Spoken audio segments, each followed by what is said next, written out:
Well, hello, Facebook. I'm doing a live today for my video because I've been having problems uploading my videos to Facebook recently, and been having to load them to YouTube and then link them to Facebook, and Facebook doesn't like that as much. So I guess I'm kind of catering to Facebook here and doing a live because Facebook likes live videos better than recorded videos. I call this one owning my decisions. I heard somebody say one time, you to make your decisions and then your decisions make you. And it was in terms of how we handle our money, or if we get into drugs or alcohol. If we make big decisions, and those big decisions make us. And that is true. And the other thing that's true is all the little decisions. We make all these little decisions, and accumulated over time, all those little decisions make us.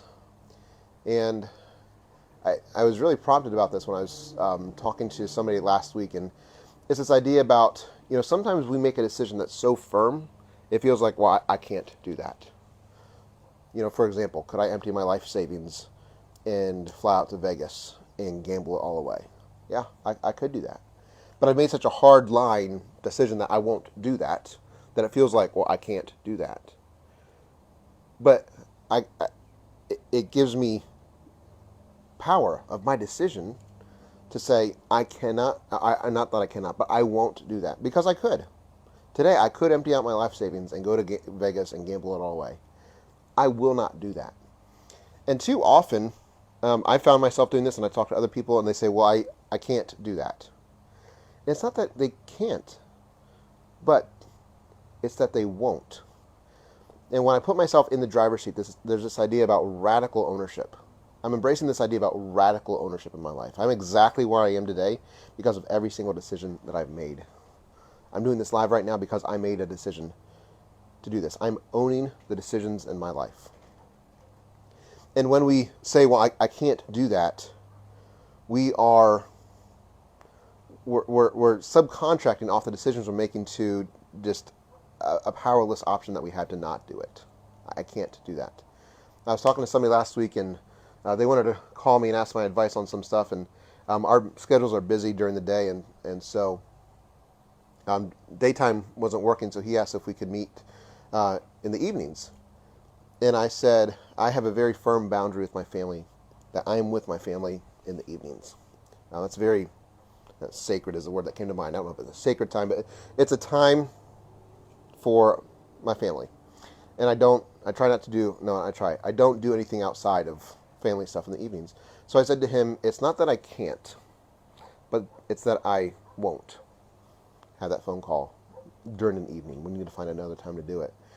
And I'm just reminded of the power of saying, this is my priority, this is my value, and I'm living into my value. I'm choosing to live.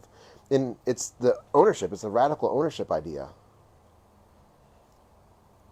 If I'm going to improve my life, I need to see that I'm in the driver's seat every single moment of every single day. That I have the power to make decisions.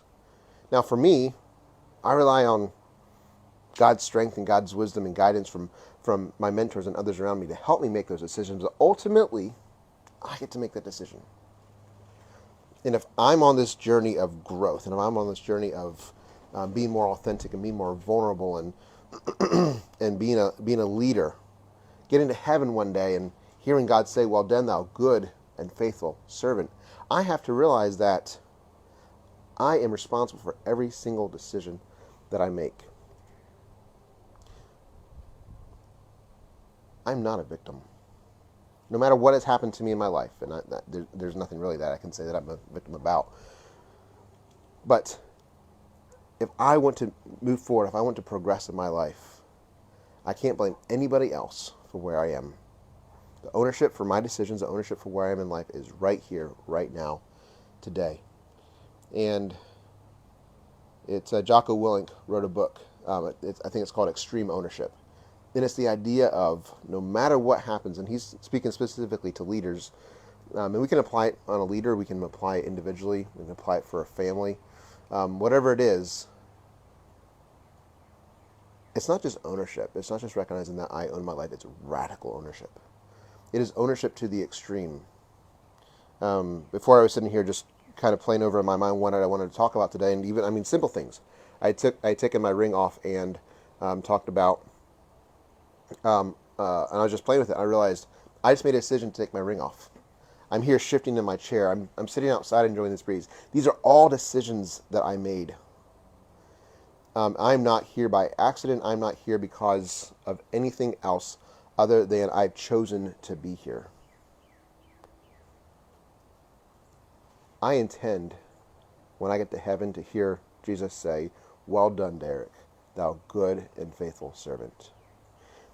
And I'm doing that because I'm taking radical ownership of my life. I'm taking radical ownership of every decision that I make. In a few minutes, I'm going to leave here and I'm going to drive and I'm going to pick up my kids and we're going to stop at probably Circle K and get special drinks, as we do that every Friday. I'm taking radical ownership of every decision that I make. When I look back at my life, I want to be able to know that I didn't give anybody else responsibility. I didn't give anybody else the power to make my decisions for me. Now, does that mean that I just steamroll through my decisions? No. That's not wise. In the multitude of counselors is wisdom. But it's up to me to find the right counselors. It's up to me to find the people who speak truth in my life and make decisions based on that. Being a voice and not an echo. The idea about being authentic. It requires me. It compels me to be radically owning my life. To set boundaries around who I let speak into my life. To set boundaries around who I let encroach on my time. To set boundaries around how I manage my money. To set boundaries around all these things. Radical ownership.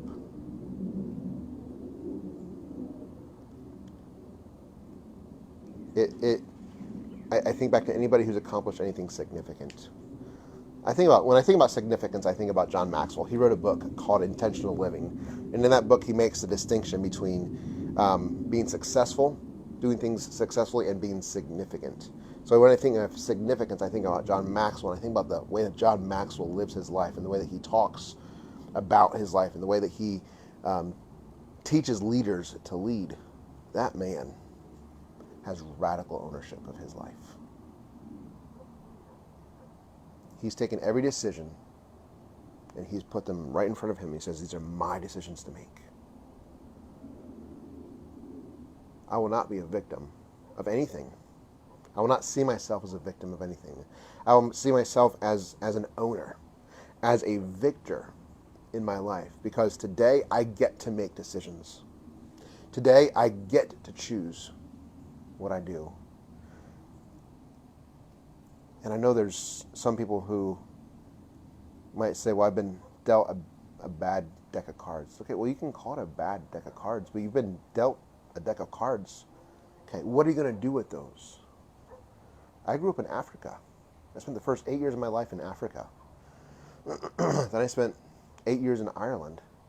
When I came back to the States when I was 19 years old, I was coming into a culture where I was an American, raised by two Americans, but I was coming into a culture in America that I didn't recognize. And I had to figure out, as a 19-year-old, how to assimilate myself into an American culture in America. I could have easily played the victim and said, I don't know how to do this. Life is unfair. Here I am. How am I supposed to know how to live in America when nobody ever taught me how to live in America? So I spent the first 18 years of my life living outside the United States. This is horrible. I wasn't dealt a bad deck of cards because I grew up outside the States and now I'm an adult living in the States. I was dealt a deck of cards. It was a fantastic deck of cards. I got to see and I got to experience different cultures, and I don't see life as being stuck in this box, because I've seen life from so many different angles because I was dealt that deck of cards. And now I get to live life based on those experiences that I had growing up. No matter what deck of cards you've been dealt, no matter what decisions you've made that have led you up to here, today, you and I have an opportunity to take radical ownership of our life. To say, This is where I want to go. This is what I want to do. This is who I want to be. And we have the responsibility, we have the power, we have the option to make those decisions accordingly. And if you want an accountability partner, if you want somebody to sit down and figure out what does radical ownership look like in your life, man, I'd love to talk with you about that. I've taken radical ownership in my life in the last 5 years.